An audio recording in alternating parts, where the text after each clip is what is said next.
Today on Rebuilders, we are back in for another episode looking at the crisis that is unfolding with the conflict in Iran. Mark, what are we looking at? We're really asking the question now, how do we prepare for what is to come? It is now undoubtedly true that we are heading to a crisis. It's going to be a fuel crisis, an economic crisis. How do we prepare? How do churches think about this? And how do we get ahead of this? I'm going to talk about all of that in this episode. Great. Let's get into it. Welcome to Rebuilders. I am Daniel. I'm here with Mark, and we're here for another episode today, except Liddy's not here, so she's off today. So we'll miss Liddy, but we're excited. 5-hour episode on the Allied landing at Normandy, led by Daniels. Give me extensive notes, but no. I don't know where I would even start with that. No, I know, yes. The Eisenhower in the White House. The Entente Cordiale of World War I. How did it lead to? Anyway. Here, I did just want to raise, though, a couple of weeks ago, I did bring up the question of what is my title as part of the Rebuilders team, and a couple of listeners did flag that I was known as the Intrepid Sound Man. ISM. That's actually a good point, and it was a test to weed out the long-term listeners. Great. And shower them with honor. So we celebrate you, long-term listeners, and also thank you to a lot of very kind birthday wishes and greetings, and thank you all who reached out from last time, which was the Rebuilders birthday week. Birthday week, yeah. Anyway, I don't accept Intrepid Sound Man anymore. Oh, okay. I'm on the hunt. Narrative Ringmaster. I kind of... Have you had any feedback on any of the new ones? Yeah, a couple people liked the Narrative Ringmaster thing. I think that was more comedic than... Yeah, Narrative Ringmaster. Descriptive. But NRM. Yeah. So anyway, keep them coming. I'm also very comfortable with not having a title. No, you need one. I do. Okay. Do I have a title? I called you Content Extraordinaire. Content Extraordinaire. Wow. Amongst other things. CE. I am actually a pastor. So technically, me too. Employment-wise, I am a pastor. Yeah. This is just for cyberspace. Yeah. You can be anything in cyberspace. It's true. Yeah. Anyway, we're not here to talk about that today. No. We are continuing the conversation we started last episode around the conflict in Iran and the Middle East there. I think we've done episodes before looking at different kind of events we'll record an episode, and then a couple of days later you're like, oh, okay, actually things have changed, or negotiations played out, 2 weeks on, we're not. Yeah. Or is it 3 weeks? How long is it? Yeah, it's 2 weeks ago when we recorded the episode. So I think this has been going for the conflict. 3 weeks. Been for 3 weeks. Yeah. But yeah, things are not getting better. In fact, they're escalating. Yes. So I just want to, and it's creating more crisis that even here in Australia, outside of the world, we're feeling. Yes. So we're going to explore that. Yeah, and really how to prepare, because it's going to have real world effects now. And so preparing for this, and I think there's going to be variance in how prepared people are in their thinking. So So do you want to just kick us off? Where are we at? Yeah. A few weeks in. Yeah. So effectively, to sort of really quickly go through things, we had, the US and Israel strike Iran, and Iran then escalated through attacking US bases throughout the Gulf, but also infrastructure throughout the Gulf and into Iraq, even as far afield as the Cyprus, the British base in Cyprus, to Azerbaijan, missiles shot at Turkey. So it regionalized the conflict. But also, really what Iran was doing was attacking the economic infrastructure that is the Gulf. There was a fuel crisis in 1973, and that was when various nations, predominantly Islamic nations, used fuel and stopped selling fuel to Western countries or countries that supported Israel. And that caused a massive fuel shock. 1973, you see say in America, car design go from these very big, huge cars that were coming out of, Detroit and places like that, and cars shrunk. Japanese cars came onto the market and so on. And so one thing the US did is it created a alliance with Saudi Arabia and basically made an agreement to trade in US dollars. This became the petrodollar system. Yep. But really what it did was it created a huge economic foothold, which brought a lot of wealth to the Gulf. This is why, you got Gulf monarchies owning Manchester City and Paris Saint-Germain and investing in Hollywood and X and TikTok, a huge amount of capital flow. So they've attacked that infrastructure. So we've seen gas facilities attacked. We've seen data facilities attacked. We've seen shipping in the Strait of Hormuz. So the big thing that is really affecting the world, and we'll dig into this more, but later, is the Strait of Hormuz, where so much of the world's petrochemicals, oil and gas come through, is effectively shut down. There are some ships getting through, but it's tiny, and this is now driving a global crisis. So what could be a regional war has now become an entire sort of global crisis. We've had this strange dynamic where Donald Trump, with clearly an eye on the markets, has multiple times since we were last on air said, we're almost close to ending. Yeah. And then the markets close, and then he says he's escalating. There was a brilliant comment I heard him make, I think it was this morning I might have seen or something at some point in the last 24 hours. He was like, I think the world's war's ending, but I don't know. Yeah, it's just like, well, come on. And he made a sort of ultimatum to Iran, where he said to Iran, you've got 48 hours, or we're going to hit your energy supply. Iran came back and said, well, we'll hit all the energy supply and water or whatever in the Gulf. Yeah. And then he said, it's a 5-day thing now. But I think one of the best things to do is to not look at what Trump is saying, but actually look at what he's doing. I think that is now the way that we need to, go through this. So what is he doing? He's moving significant assets in terms of troops to the Middle East. Yeah, I think I saw something about that. Yeah, so thousands of troops are moving to the Middle East.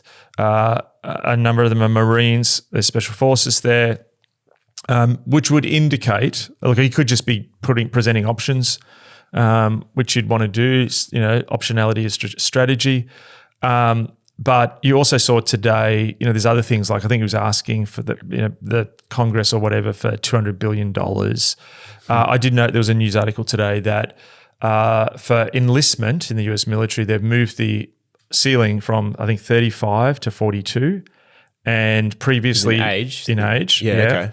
And previously you couldn't enlist if you'd had a marijuana conviction. So I think they've now said if you had one marijuana violation, you can enlist.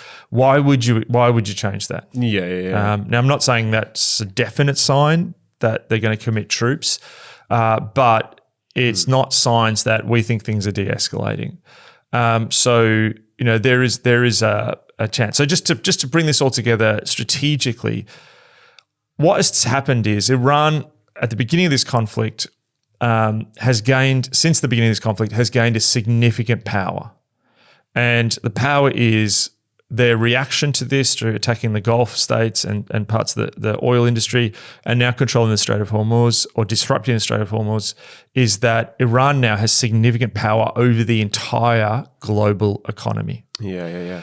And now that's not something they're going to give up straight away. Trump is talking about talks, and who knows, we could get off this recording and they've signed a deal. This is history. This is how events work. But I think at this point in time, as of recording, on Wednesday morning Australia time, that on the 25th, that as much as there's this language of talk which the Iranians are denying, we're in a real quandary here. We have two nations who are not going to back down. Iran was attacked during peace negotiations, and many of their leaders were killed. The current Ayatollah was wounded. Many members of his immediate family were killed. Imagine trying to negotiate with people you've killed their family. Totally. And so, I think that this is the way I describe it is this. Imagine if there was a manager of a mall who was just doing some illegal things, right? And so you ring him and say, look, we want you to come to the police station and, surrender yourself. And you're negotiating that. But then in the midst of that negotiation, you send in SWAT to arrest him, and then all of a sudden it doesn't go exactly. You do some damage, but he's still, in a sense, still in there, and he takes the entire mall hostage. Yeah. Is he going to give up his hostages? The second he gives up his hostages, you're going to go in and get him. You know, so in a sense that's not the most perfect metaphor, but in a sense, Iran now has hostages. The hostages is the world's oil supply, and they're not going to give that up lightly, because the minute they give that up, they're completely exposed. The other thing is, we could have something where Trump says, "Oh, there's a peace deal," or even the US leaves. We still have other players here. Israel is still involved. Yes. Israel's basically saying they're going to continue, and you now have this thing where you have a destabilized Middle East. So you have potential for, there's multiple proxies of Iran who could start firing at ships in the future. You could have jihadist groups come in. The Gulf monarchies, there's a debate whether they wanted this to happen, but now they're in the position like Iran is now a wounded animal, and to keep their business going, their livelihood, which is oil out of the Gulf, they need Iran to be dealt with now. Yeah. So we're in a really what feels like an intractable position now, and it's a really bad position. The other thing I just would say is, I'll leave it there. Mm-hmm. Well, and the other thing I think, just from different articles I've looked at and conversations we've had as well, is this isn't. Even if it does end tomorrow, there's still ongoing, like we've kind of, the hole's been dug in some ways already. Yes. So we can't just back out of this real quick. Yes. Either. So oil facilities, even when you turn them off, it takes them some time to get them back up online. It's not like a light bulb you turn off and on. And even their oil productivity may never be the same. Yes. And if you're bombing infrastructure and all these things, it's not. Yeah. Just give it a couple of days and totally re-weld a pipe. Well, I think it's the world's biggest LNG, liquid natural gas, which supplies a lot of the natural gas to Europe and other places, was attacked by quite a sophisticated attack with, apparently, the Wall Street Journal, I think, reported yesterday there were sort of drones that were actually dodging some of the interceptor missiles. I think the Qataris are saying it's going to take years to repair.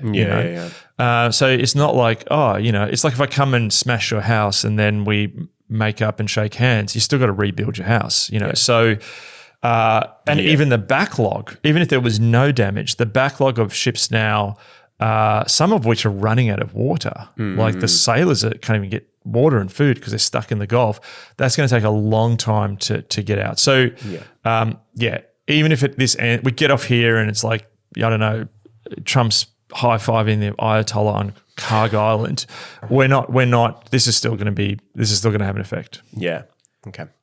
Thank you for that setup. So we're going to look at just a few different points, just to really look at the crisis that is before us. So do you want to just help us understand not if a crisis is coming, but a crisis? Yeah. And I think my goal is preparing. This is to help us prepare. Yeah. Okay. We've been through a number of crises in the last few years, and we've talked about them. And like the Ukraine war had an effect, had more of an effect on Europe than it did here. Yeah. But it affected the international oil thing. It sent refugees. It's destabilized politically Europe and geopolitical order. So, so how do we look at that? So my first, I think I'll have 7 points or whatever this is, 5 points, 6 points, whatever, is the first thing is to understand that a crisis is coming. So my sense as I talk to people, there's a sense that something's going on. Some people are much more tuned into it. There is a sense, and this is why I didn't jump into this too much when we did this 2 weeks ago, because I thought, look, if this blows over in a week, there'll be a bit of a hit, but it's not going to be as big. But we've seen so many escalations, a lot of escalations since then. Just before you dive into it, could you even just give a little, when you say crisis, what's the scale of that as you're determining? I think, and this is not just me saying this. This is multiple people, and just to frame this too, like often things are put through the lens of polarization, particularly in the US and other places. This is by. There's no one going, this is nothing. Yeah, even the people who are very supportive of Trump, you look at Fox News and that, they're like, it's worth paying high gas prices for a period for this. So no one's like, oil's going to go down. This is not going to happen. Everyone, left, right, international bodies, nations across the world, experts in oil, experts in geopolitics, everyone is saying that this is a major crisis. Look, I'm of the mind to agree with a number of experts who are saying that this is as big a crisis. Well, let's just put, I think it was the International Energy Agency or whatever, or I can't remember which peak body it was, said this is the biggest energy shock the world has ever seen. Right, okay. This is bigger than 1973, which we mentioned before. This is bigger than 1978 when you had the Iranian, or 1979, I think 78 into 79, when you had the Iranian fuel crisis. We had the Ukraine war was an energy crisis. This is bigger than all of them. Yeah. And so it's an energy crisis. It also has the potential. So reporting as we came to air is that Saudis and Emiratis are talking about joining the war effort. Okay. So this could have an expansion of nations involved. The potential for this to turn into a larger scale war is significant.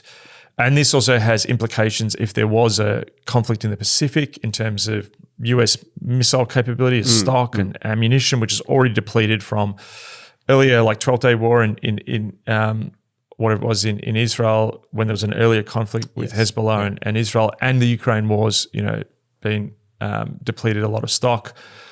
So this is a really big crisis. It has not hit us. I'll get into the details of that. Yeah. For a lot of people listening, this has not hit us yet. It's something on the screens of your TV or on the print of your newspaper.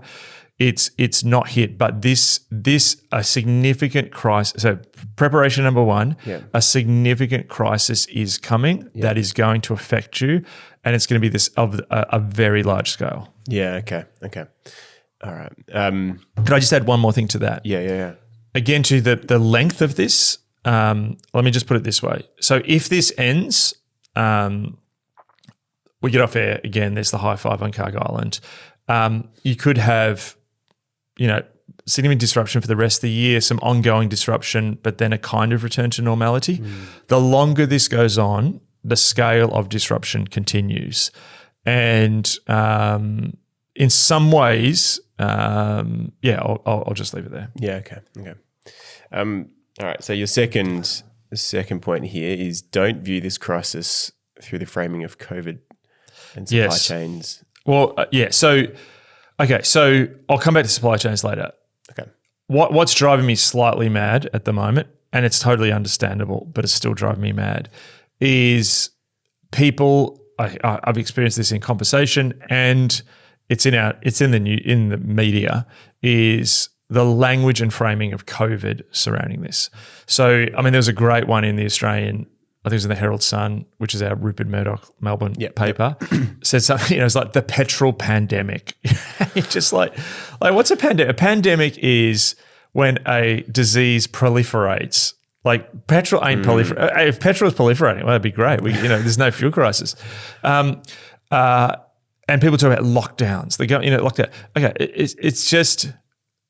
There's a very human propensity to see our current crisis through the lens of the last. Yes, yeah. And, I think it's Nicholas Nassim Taleb talks about the guy who, I think I spoke about this before, but, he talks about black swans, these changing events that we don't know is coming. And I don't think this is a black swan event, by the way, too. I think that this is, is it Margaret Heffernan wrote The Grey Rhino as a contrast to black swans. So a black swan is an event that you never saw coming.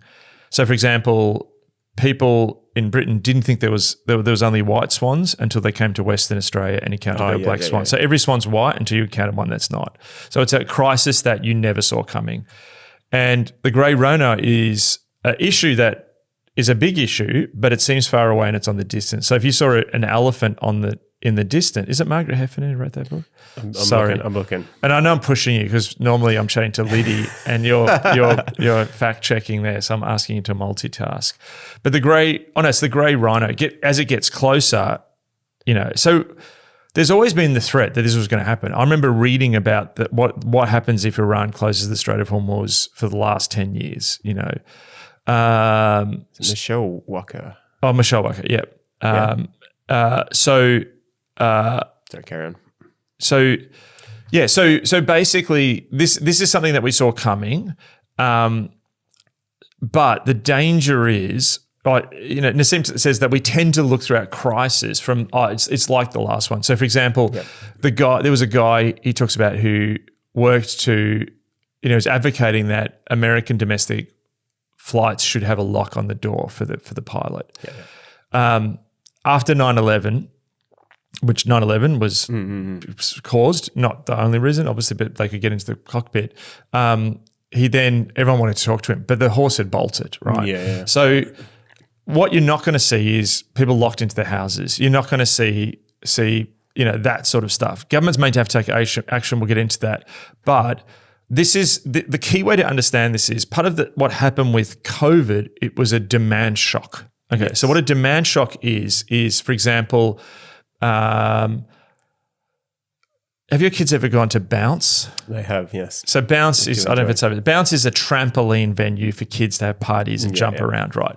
Places like that during COVID suffered a demand shock. Yeah. So all of a sudden people at Bounce, like if you're running a trampoline party room for kids and there's a global pandemic and people don't want to lose your home, it's not that it's not working. It's that there's a demand. People stop coming to your thing. Yeah. So we saw a whole bunch because people were either in lockdown or didn't want to go out to protect themselves from the virus or were sick, a whole bunch of stuff dropped. So international flights suffered a demand shock. Now, what we're going to see is in this crisis is not a demand shock, it's actually a supply shock. So in a demand shock in COVID, airline stocks are dropping because people don't want to fly because, I'm not getting on a plane. I don't want to fly to another country. What if I can't get back with COVID, blah, blah, blah. But a supply check is you and I want to go on a trip, but the plane doesn't have enough fuel. There is a lack of supply. So we're entering into – now there was some supply. Like, so for example, in COVID, a bunch of people were stuck at home, so they decided to renovate their backyards. And so there was a demand shock on backyard tools or whatever. But overwhelmingly, this is going to be a supply shock where a bunch of the stuff that we want to do. So for example, just here, one of our big plumbing firms, because of plastics, has bumped up their prices. So there's going to be less of stuff and stuff's going to be more expensive. But the second thing I would just say is the governments realised, and you read reports on this, that during COVID there was a bunch of goodwill that they could have with enforcing lockdowns, et cetera, et cetera.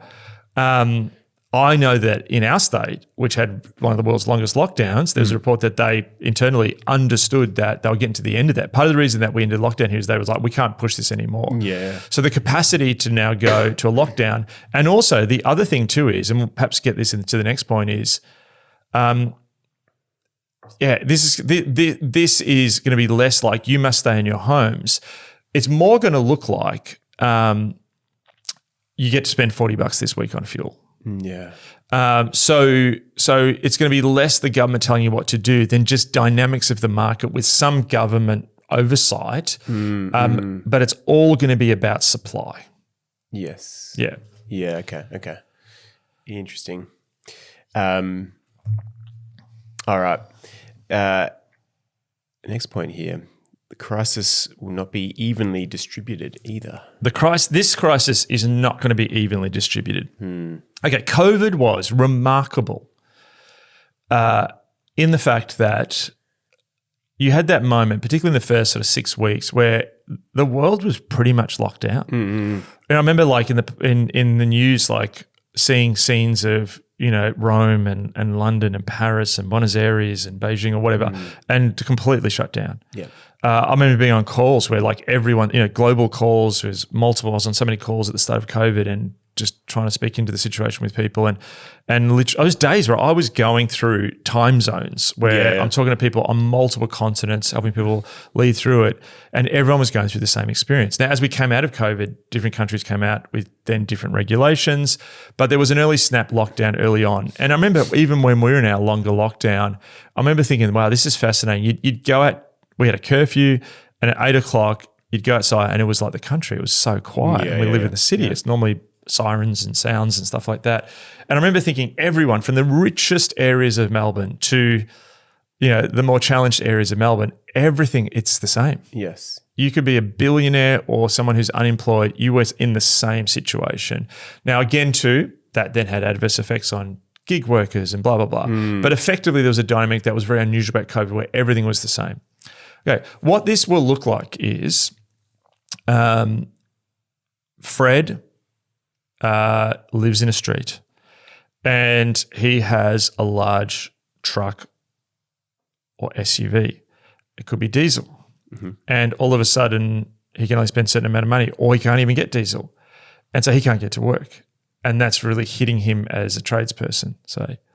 But then on the left side of his house, there's his mate Marty, who has 2 electric vehicles. And his industry is not affected at all. And he's like living his best life and he's driving down the beach and he's gone off to work. And then his other neighbor might be someone who works in the city and can catch the train in and it's fine. And then the next person down the street may have also a car that's petrol or gasoline or whatever you want to call it, but it's a small cylinder car and they're just getting by and doing this. And so it's going to play out completely different. So this idea that everyone's going to be locked down is just ridiculous. What will happen is this is also hitting countries. So as we go to sort of record, Philippines has just declared a state of emergency. It's talking about grounding some of its domestic flights. Slovenia, I think, first EU country to bring in rationing. Vietnam's already doing, I think, a shorter week. Sri Lanka, Bangladesh, all doing sort of shorter week stuff. We've just seen Jetstar, which is one of our discount carriers in Australia, cutting flights to New Zealand. But then they're going to probably run their Qantas brand. So again, too. It's like the person who wants a cheap discount flight to New Zealand can't fly there anymore, but someone who can pay a bit more will. If you have a flight from Australia to London and you're not going to be able to go through the Middle East anymore, and the Middle Eastern airlines are already putting planes into storage, yet Singapore is now putting on A380s to fly more people. So again, too, the effects of this are going to be really unequally distributed. You may have in the United States people complaining about high gas prices, but America's got a lot of oil, or Canada, but then it could be in New Zealand, they literally got no fuel in your car at certain periods of this. So there's going to be where different economies are positioned. That's going to be true for individuals. That's going to be true through the whole situation. So this is not going to be like, hey, everyone. And even as we're saying this and presenting this is going to mean different things we've got a very international audience. It's going to mean different things for different people, even in different parts of the country that you live in. So this is not going to be evenly distributed. And just say you're a leader in a church, which we know many people listen, this is going to look very different in your congregation. It's not going to be a singular experience. Exactly. It's not like, again, almost these two could be put together. This is not like COVID. It's not going to be a singular event. Yeah. Is there any, and maybe this flows into some of our next points, but is there any, let's say this goes on for a year, like, is there any level to which just the length of time and just more crises hit more areas that it does become more suddenly like, actually there's the grocery store, just there's not enough food for rich or poor, neither of you are getting as much food as you could. Or we'll come to that a bit later, but I'll just add this. It's not just the length, it's the type of duration. So for example, we could just be in this situation ongoing for a long time. The US doesn't commit troops. Israel's bombing, US is bombing, Iran's shooting off missiles every now and then. We sort of remain in a long stalemate like this, and Iran's happy to collect. So they're also now proposing that Chinese ships can go through, ships trading in yuan, like Chinese currency, to get away from the petrodollar system. It could just be that they're happy. Like I think Iran at this current point is happy controlling the strait because they're making money. Iran is making more money on their oil now than they did before. And weirdly, the US is I think they've already done it. Oil at sea, Iranian oil at sea, taking it off the sanctions list, and Russian oil. Yeah. So in a sense, they could be happy with this situation.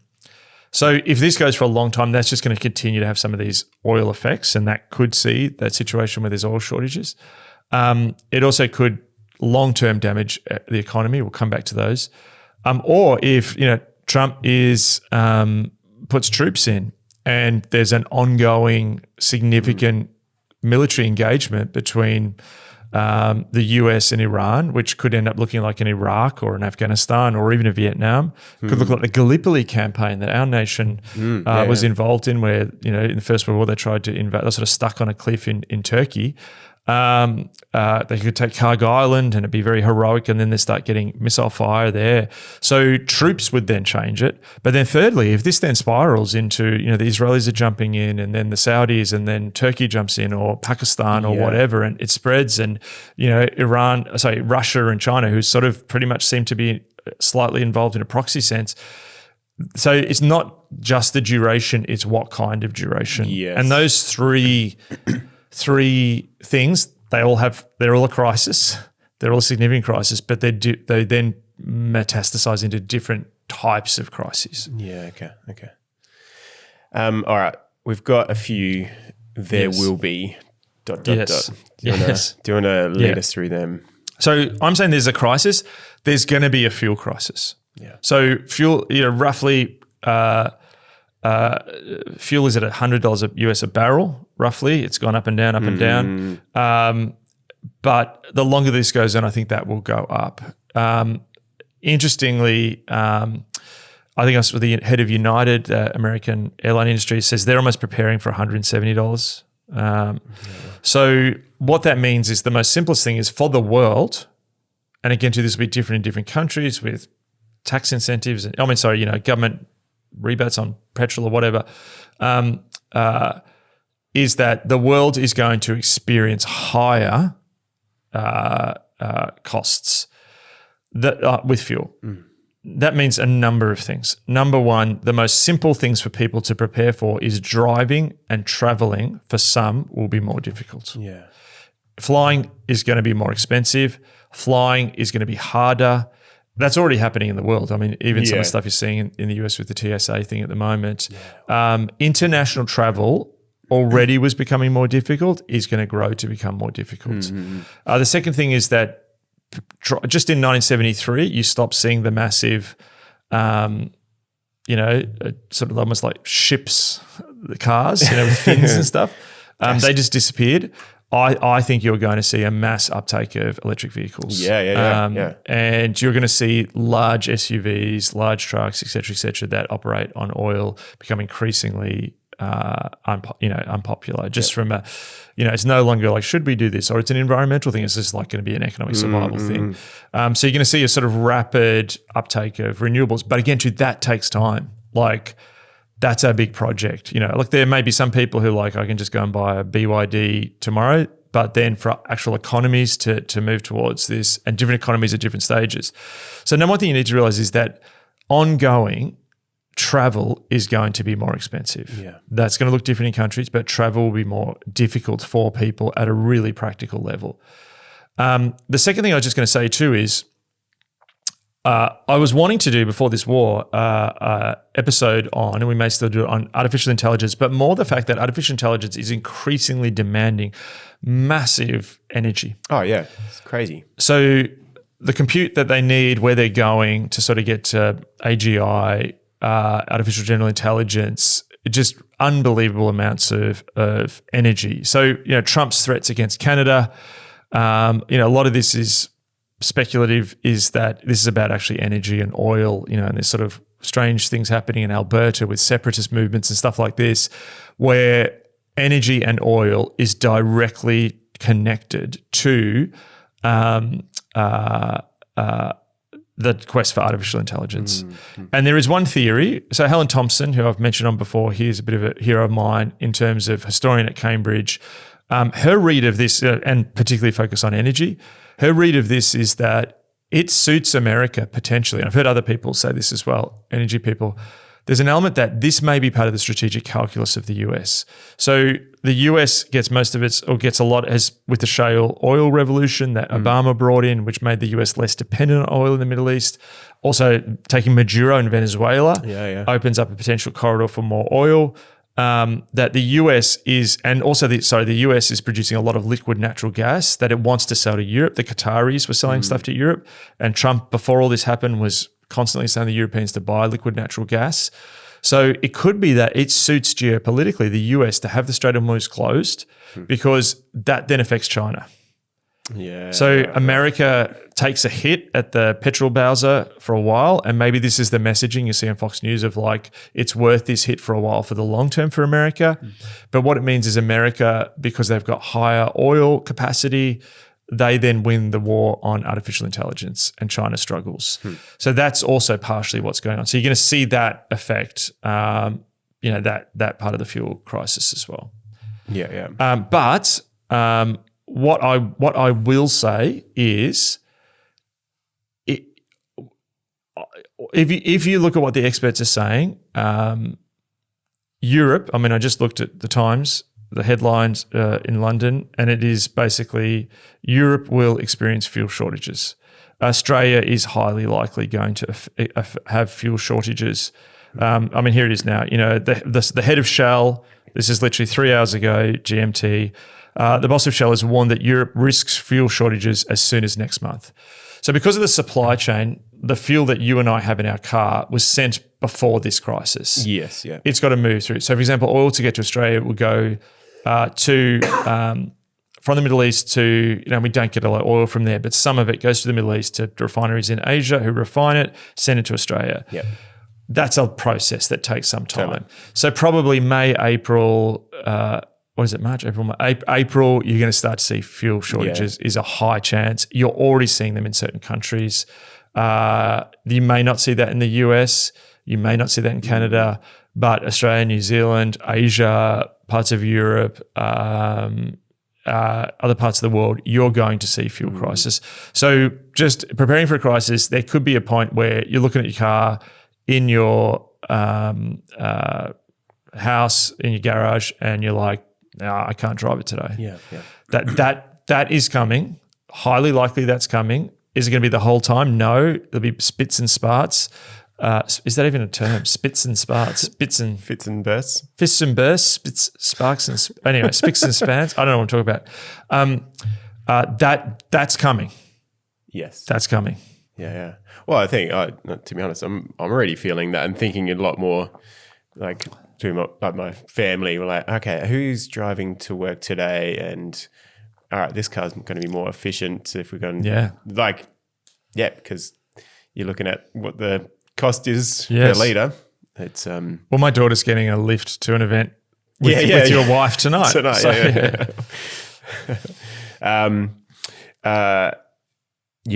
you want to go to the next? The next point. So the second thing is there's going to be a supply chain crisis. We've talked a lot about supply chains here. COVID, supply chains we live in a globalized world, and a lot of the world turned into what's known as a just-in-time world. Yes. So you order something. I remember that. Yeah.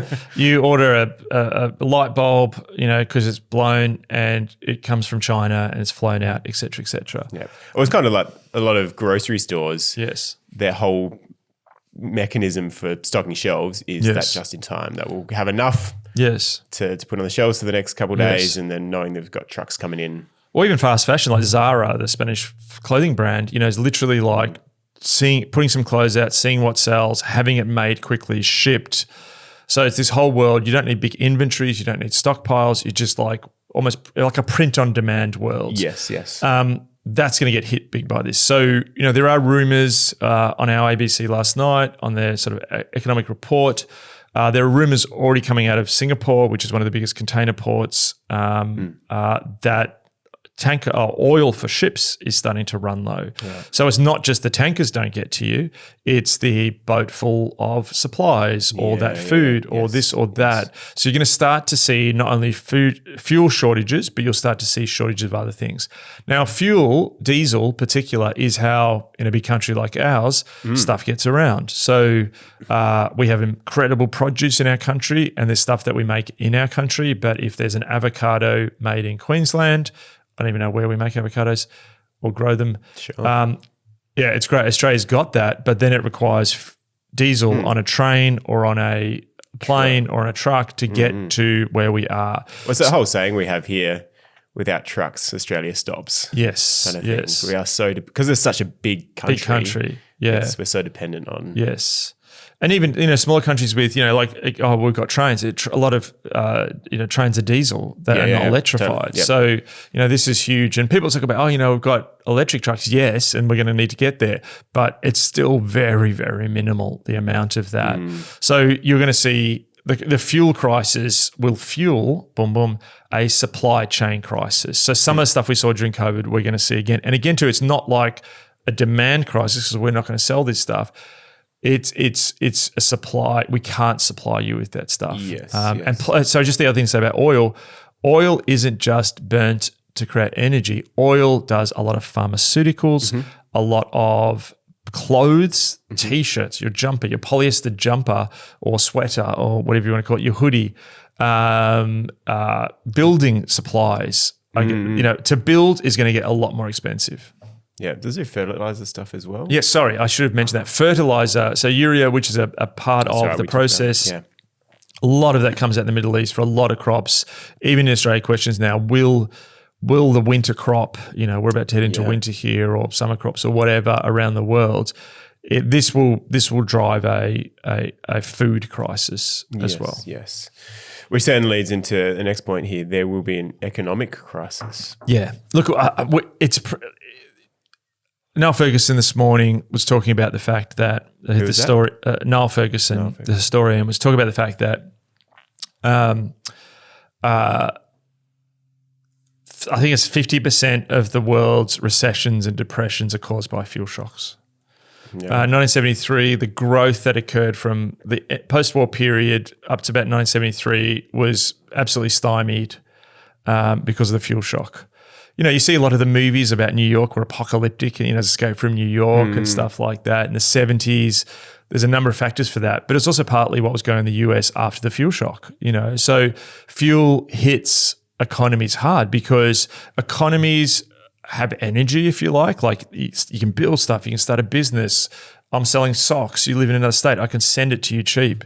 That begins to be affected when, if you think of the economy as a runner who's running, and if they've had nutritious, energy, protein-packed meal, they can run further. But if they have fasted and haven't eaten for a while, their ability to do stuff is hit. So part of the problem is that the energy's been turned off. But also what's happening is the global economic order that we've spoken about a lot on this podcast is severely hit by this globalization, just-in-time world. I mentioned it sort of before, the whole petrodollar system that was created after 1973, which has made the US dollar strong, which has given all this capital to the Middle East, which they then go and buy chains of coffee shops in Paris. That gets turned off. There's less money coming into the global economy. There's less fuel coming into the global economy. Just pure chain of logic. This will create an economic crisis. So again, at this point, and again, I don't like to be the bearer of bad news, but it's pretty much baked in. We're going to at least have a recession. Yeah. Well, across the world, or I think so. Is that going to be dependent? It's going to be, again, this is not going to be evenly distributed. This could hit some poor countries really, really bad. And it'll hit some oil-dependent countries really, really bad as well. Okay. And then finally, a result of an economic crisis, there'll be a political crisis. Yeah. A lot of, populism really grows up as a political force in the wake of the global economic crisis and the global financial crisis of 2008. Austerity programs, governments cutting back on spending, you can trace that to the rise of further to the right and left parties across the world.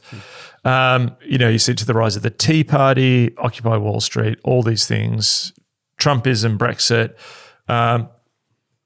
rise of the far right in Europe, Syriza, Podemos, parties of the left, further left, more people voting Green. All of this, the hollowing out of the centre is caused by the global financial crisis.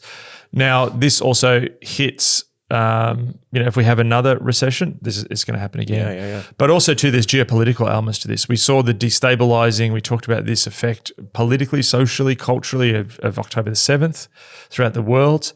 This is a geopolitical engine at the same time, with Israel involved, the United States. Trump, for now coming up to 10 years, has been a highly disruptive force in the world on the international order. He's been a disruptor, someone trying to change the international order. This now is breaking elements of the international order. Now, already, I think the US is moving towards a kind of political crisis. It was already moving to a political crisis in terms of what's going to happen in the midterms and ongoing in terms of polarization and so on. This just turbocharges that. If there's troops, the US military, most powerful in the world, but it tends to be come from a particular class of people in the country who tend to be, so most likely to be a soldier is someone who, or a military person, people most likely to enlist are family members of people who are enlisted. So America has a large army, but it tends to be a sort of almost caste. I've heard General Stanley McChrystal talk about it like that. And that can create resentment. Yeah. And often too, that's from people who are working class people and so on from particular parts of the country. And so when you've got, a class who are seemingly carrying a burden, and that's that not just in treasure, which billions are being spent on a war effort, but it also becomes blood spilled for that. That drives destabilization in the political system. And even say, you look at our country, if Australia, we've sent over a spy plane or an intelligence gathering plane or early detection plane and some officers or troops or whatever to help that plane to the United Arab Emirates in a defensive posture. If our Prime Minister announced tomorrow that we're sending troops, it would cause, I think, a significant political rupture in our country, and that's true of many other countries. Yes. Trump wants the Europeans to be involved, and they're pulling back. Interestingly, after that happened and there was some talk we might do something, the Iranians shot a missile, intercontinental ballistic missile at Diego Garcia in the Indian Ocean, which is a British base. It didn't reach there or was shot down or whatever, but that's effectively a distance to London. It's, again, I don't want to be a fearmonger, but then you just put the thing up there that Iran has missiles which could hit Europe. And, this is where you see the capacity for this thing to tumble into horror.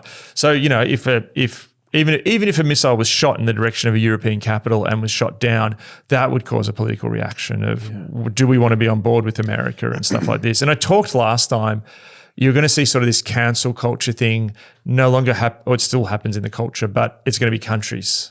How much are we on board with this? Are we distancing ourselves? That's going to happen. So I think you're going to see an ongoing political crisis, particularly as scarcity. This is what scarcity is coming close, and that drives already quite fractured political systems in a lot of countries to further crisis. Yeah. Okay. Well, as we come to a close, the episode, obviously there's a fair bit to digest there, and I have no doubt anyone listening is already feeling this, even if it's just seeing a consistent barrage of headlines, but may already be feeling it and noticing in different ways, or in conversations with people who are.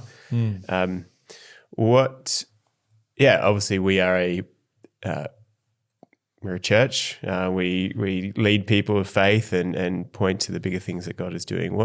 How would you encourage? How would you invite us to be posturing ourselves, thinking about these things, praying into these things as we wrap up this episode. Well, I could do two things. One's really practical. Sure. So I'm particularly looking at this for churches, and I think this will be applicable to people in other spheres as well. But just to focus on churches, church leaders, there's a lot of people listening. Maybe if you're just a churchgoer. Yeah. If fuel and travel becomes more expensive, that's going to affect churches. Anecdotally, already hearing people ask questions of who live further away from churches. Okay, I got to think about this now. If filling up your car costs twice as much, that has an effect. Again, it's not going to be equally distributed. But let's just paint this picture. You're a church in central London, great subway system, the London Underground. This may not affect you much at all if most of your people jump on the tube and get to your church. You're a church where you're in an outer suburb in a place like Australia, New Zealand, or maybe even in the US, and all of a sudden petrol, gasoline is twice the price. That's going to affect you. And if there's fuel rationing. There's some leaked report, I haven't read all of it, but in Australia saying, one of their plans, and they're saying we haven't activated this yet or whatever, from 2019, if there was a fuel crisis, is, it'd be like you have $40 a week. So all of a sudden that person in your church is like, I got to get to work 4 times this week. I got to pick up my kids from that. And that's my $40 and it's Sunday morning. I don't know how I can get there. So I would start to think not every church, different countries is going to be different. The time scale of this could come very quickly. It could be 2 months away. But I just predict, and again, in all epistemological humbleness, we could be wrong on some of this, but this is our best guess. That getting to church and church events for some people will increasingly become difficult.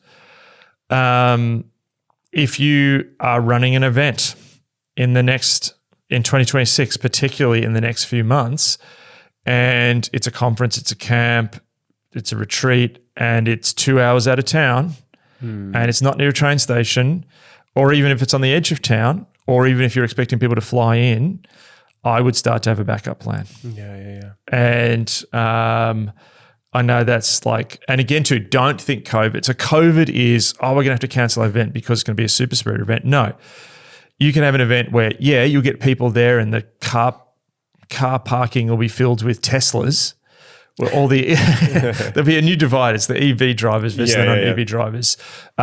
Or, people on one particular train line can get there, but other people can't. It's more that your event is going to be 40% of people can get there, 60%, 80%, or 10%. So I would think seriously about that. If you have a ministry which has got lots of travel, or you're planning, to do some long haul flights, you may still be able to do them. They might become prohibitively expensive. There is a reality. I mean, Air New Zealand just cancelled 1,000 flights or whatever. It's some more small regional ones subsidised by the New Zealand government, et cetera, et cetera. But there is a scenario here where flights, travel insurance becomes more and more expensive. There also is another possibility here that some flights don't take off. But again, it's to be unequally distributed. So it could be that you've got your mission trip, who knows where, and half your team have booked on that airline, they get there, the other half don't. Some people might not be able to get back. There's some potentials that could happen. So that's one thing I think about. Now, people naturally go to, I'm just going to give you a bit more of a curveball one. People then naturally will go to, or people can't get to my church, that's great, we go back to streaming. 2 things on streaming. Again, different results everywhere. I know in Melbourne, you talk to people about streaming church and there is a visceral reaction because of COVID. And you've seen the stats that streaming's really dropped off. And there's some interesting research, I think it was out of the States or whatever, that it's continued by a small group of people who may go to their new church, and 10 years ago they went to their church on the other side of the world and they watched that church. Or they like to watch 6 churches because they're just sort of super church attendees. Streaming will not be picked up like it was at the beginning of the pandemic when everyone was, that. There's a lot of screen fatigue.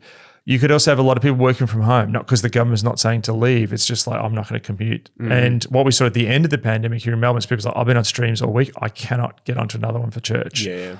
So the other thing which people need to hear is, again, this is a lower level possibility, but people need to hear this. In Iran's capacity, Iran has a range of capabilities. We've seen some of them, which is drones and missiles.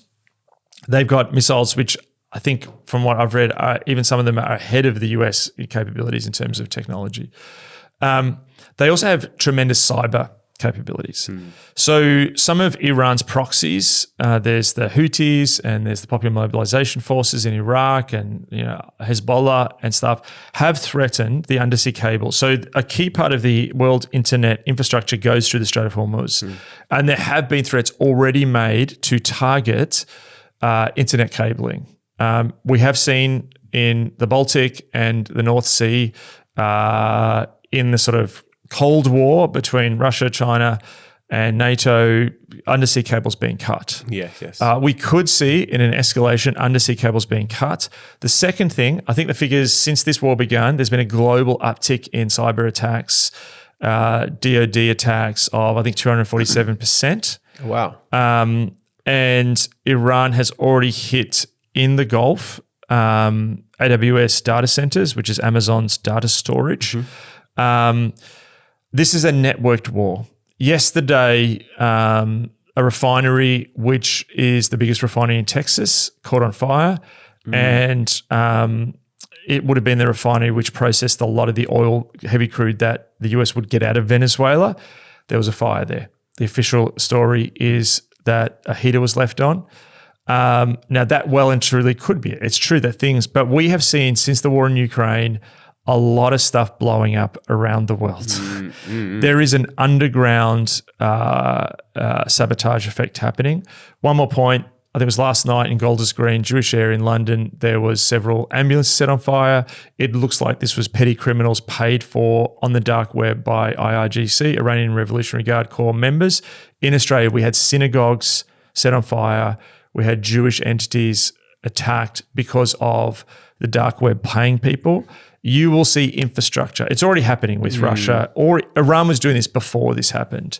An uptick is possibly an uptick in terrorism, but also an uptick in elements of the globalized infrastructure being hit. Desalination plants, water in the Middle East.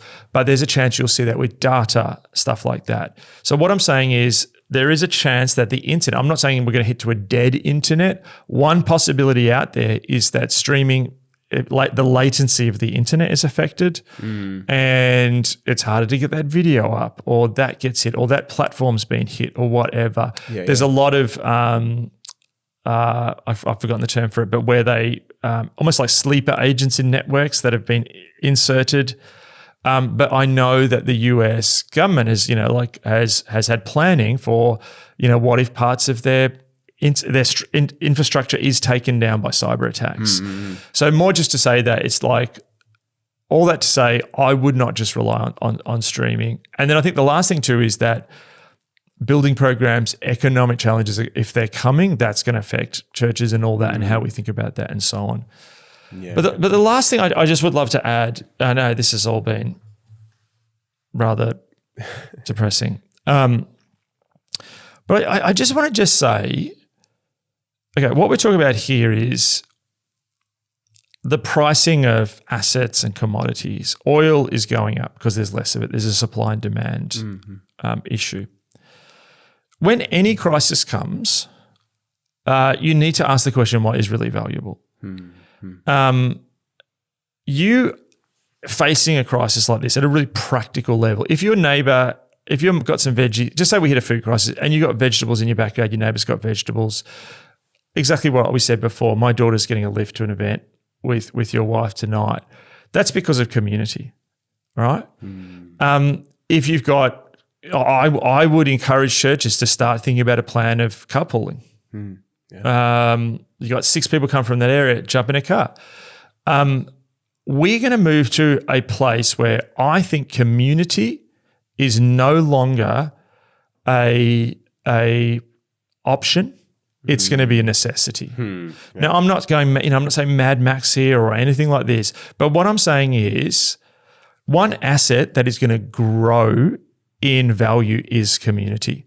Now, I think what's going to happen too, like we had this thing, like in a sense, the word community, I got so sick of it for a while because it became like, I don't know, King Arthur's sword, some mystical thing that people reach for, and this perfectionist thing. Churches need a community. It has to be this perfect thing. We live through a time of desocialization where community, because of individualism and many things we've spoken on this podcast, I won't relitigate them all, has completely declined. Completely declined. Community is no longer going to be an optional thing. It's going to be something that you really need. And so churches are brilliant at building community. We need to kill the perfectionist idea of community. But if I was a church, I wouldn't be going out going, okay, how do we just beef up our streaming services if there's fuel crisis? I would go out and go, how do you create and build community in your people? A carpool gets people to church. It also creates friends. Yeah. Five people come into your church who live in that neighborhood, who drive 40 minutes. They then carpool, chuck in petrol money, gas money together. They talk for 40 minutes. Yeah. And so building community is the one thing that just so rises in value. Or maybe there's like 10 people now. Like we've got, say, Camberwell is one of our locations, which is on a tram line and a train line. Maybe we say, hey, yeah, there's a bunch of people jumping on at that station. They're going to catch the 9:45 leaving Flinders Street. Hey, so-and-so is going to be the person you can look out for on the platform at Flinders Street. Jump on together, have a chat, catch the train in. Like stuff like this, sharing food, sharing stuff, connecting. It may be that if you're at a mega church, maybe you need to start a temporary smaller gathering in one of these neighborhoods that people are driving an hour away from. So I think the thing that you cannot lose out on is building community. COVID, one of the toughest things in COVID is it was completely digital. The world is reacting to digital now in a big way. Yeah. And so in COVID, you couldn't do community, but in this, you can build community. Yeah. So we're not in control of a lot of things, but the church is called to be a Christ-centered community. We've already talked about the value of that in a desocializing world. Well, it's no longer just about so you don't feel lonely. It's now so you can get around. You can connect. You can rely on other people. So I think there's a huge advantage for the church here to build. Like I just want to kill the golden calf that many people have had community as some kind of therapeutic, make me feel whole type thing. There's beautiful things in community, but I think we're now moving from like, it's almost like the abundance to scarcity mentality. It's like, I've just got so many things in my life, and the thing I'm missing is I'm doing all these wonderful things, but the things I'm missing is community out of an abundance that's going to deliver me some sort of, self-actualization thing. Now it's just like, no, you just need to have it now because that's going to help you function and flourish in the world because it's really needed. So I think the church has always done this. Whether you're a church of 5,000 or 50, you can do this. Yeah. Build community, use this as an advantage to supercharge the sinews, because if the predictions are right, oil's probably going to be high for a long time. This could be the new norm. So how do you build community? That is the asset, the commodity. I don't even know if it's a commodity. I don't even know if it's an asset, but you hear what I'm saying. It is an asset that is not going to diminish in value. And this is a learning opportunity to truly teach people this. Again, not the golden carb version, but because we truly need it. Yeah. That's really good. Well, whatever your context is, whatever you're navigating at the moment, we hope this helps and gives some perspective and encouragement as you go about that. We wrap up the episode here. Thank you for listening. We'll do a subscriber chats. So we'll sit down and just chat through some of this. If you want to hear that, you can head to rebuilders.co to subscribe, and we'll send out an email with that link. But thank you, Mark. Appreciate your not just commentary, but perspective and heart and invitation. So thank you. See you next time.